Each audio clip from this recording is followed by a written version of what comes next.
Well, first of all, I'd like to start this video off by sending my condolences to the families of everyone who lost their lives in the plane crash that happened near Ronald Reagan Airport. It's a true tragedy, and it's such a sad situation.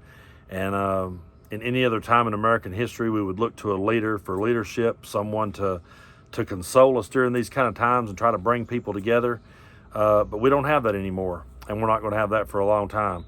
Unfortunately, what we have now is a man who is going to take a moment like this, seize upon a tragedy like this, to turn it into politics. We've already saw him play politics with the fires out in California, say there's going to have to be conditions on California. We've already saw him make that one political and go after the governor and call him names. And now we've had this tragedy, and he's already out there doing what he does best, just continuing to divide and make the situation worse. And it's truly disgusting.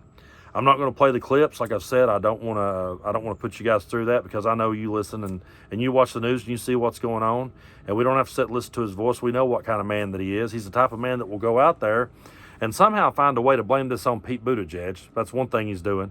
It's Biden's fault. It's Pete Buttigieg's fault. We need to look into them more. Pete Buttigieg was a horrible mayor, and he was even more horrible over transportation, and we just got to put all the blame on poor old Pete.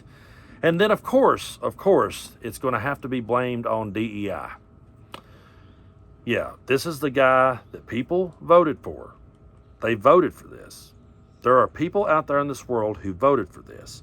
And I cannot imagine being one of those people in a moment like this and everybody kind of being like, you voted for this? You're for this. You're for a guy taking, no matter where you stand on Pete Buttigieg, or no matter what you think about DEI, is now the time to bring either of those up? Is now the time that we talk about that? When people are still reeling in shock over such a tragic situation, and we're going to take that now and play politics with it.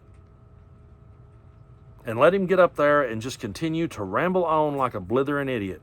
And people out there laughing at this and cheering him on for being this way, and laughing at people like us for pointing it out. It's crazy the times that we're truly living in. It really is. And I mean, it's going to be for a long time, but it's truly crazy that we're living in a world where a man could be so cruel, and then people would sit back and cheer that cruelty. It almost makes me feel bad for ever being a pro wrestling fan. I've loved pro wrestling my whole life, and I used to root for the villains back in the day. Ric Flair and the Four Horsemen, I loved watching them beat the crap out of Ricky Morton and Dusty Rhodes. And now I almost feel bad for even watching that brand of entertainment, because that style of entertainment has morphed its way over into our politics, and the leader of the free world now resorts to that kind of thing, even in the most tragic of moments. Even in the most heartbreaking of moments, he can't pause for 1 minute and say, we'll come together. We'll work this out. We'll work together. Not going to put the blame on anybody.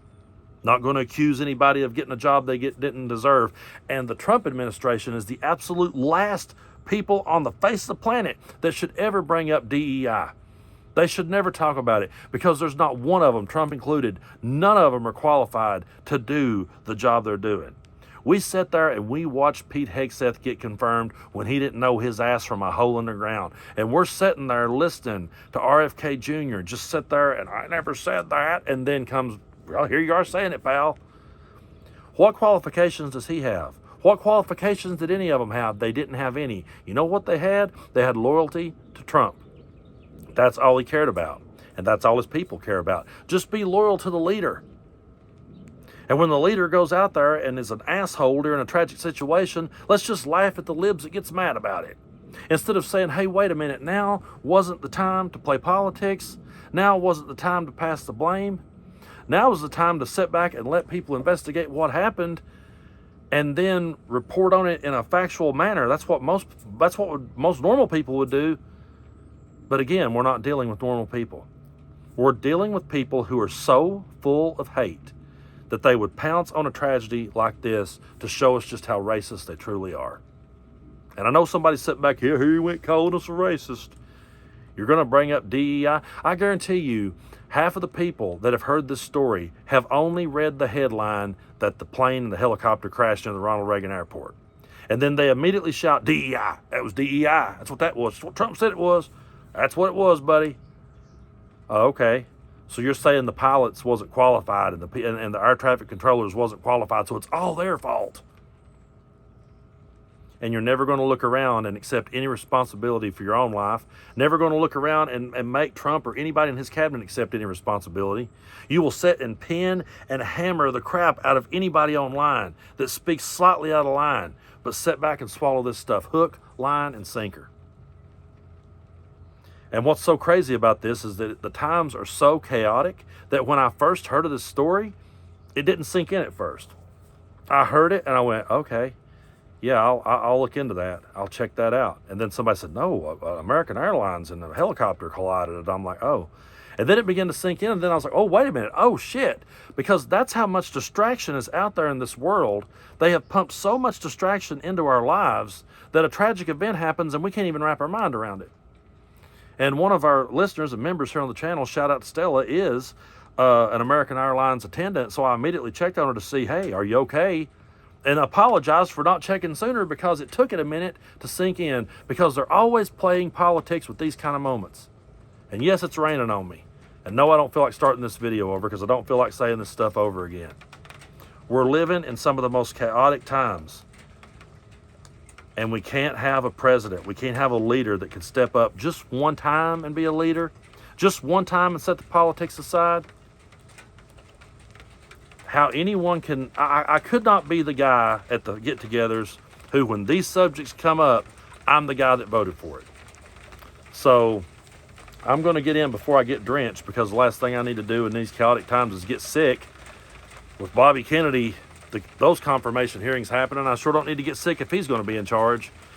So everyone, again, take care of yourselves. Take care of your mental health. Try to take care of each other. And let's try not to politicize these moments. Let's try to just for once not politicize these kind of moments and let people grieve and let people get over the shock before you go out there and you start passing the blame and laughing and being cruel. Could we at least do that?